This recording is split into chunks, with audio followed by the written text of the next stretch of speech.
आता ही भाजी ना कोणी आणलेली आहे का, मी मार्केटमधून आणलेली आहे ते मी पुढे चालून सांगणार आहे.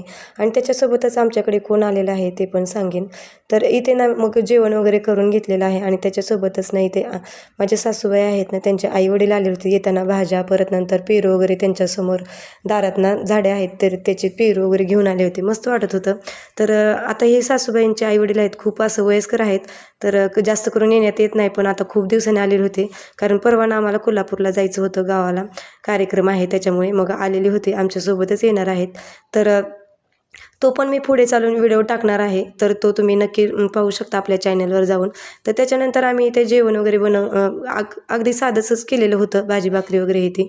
तर मस्त असं जेवण वगैरे केलं, त्याच्यासोबतच ताक वगैरे बनवलेलं होतं. त्याच्यानंतर ना मी इथे किचन वगैरे आवरून घेतलेलं आहे. तर भांडी वगैरे झालेली आहेत, किचन आवरून झालेलं आहे. त्याच्यानंतर ना इथे मला दळण वगैरे मी ज्वारीचं केलेलं होतं, कारण पीठ संपलेलं होतं. त्याच्यामुळे मी इथे ना पिठाचा डब्बा पण घासायला घेतला, कारण मी प्रत्येक वेळेसच प्रत्येक महिन्यात ना मी दळण वगैरे संपलं का नाही तर पिठाचा डब्बा पण घासून घेते. कारण खूप घाण होतं, कारण आपला हात सारखंच लागलेला असतो डब्याला आणि हलकं पण होतं घासल्यामुळे.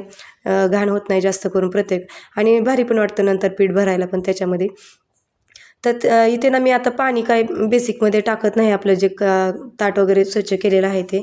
तर मी बाहेरच टाकते, जेणेकरून आपलं ते पाणी ना त्याच्यामध्ये बेसिनमध्ये घाण वगैरे अडकू नये म्हणून. त्याच्यानंतर भाज्या वगैरे मी व्यवस्थित ठेवल्या. परत वडिलांनी पण काल आणलेल्या होत्या, त्याच्यासोबतच ना मला फॉल वगैरे लावायचं होतं, तेही लावून घेतलेलं आहे. असं काय आज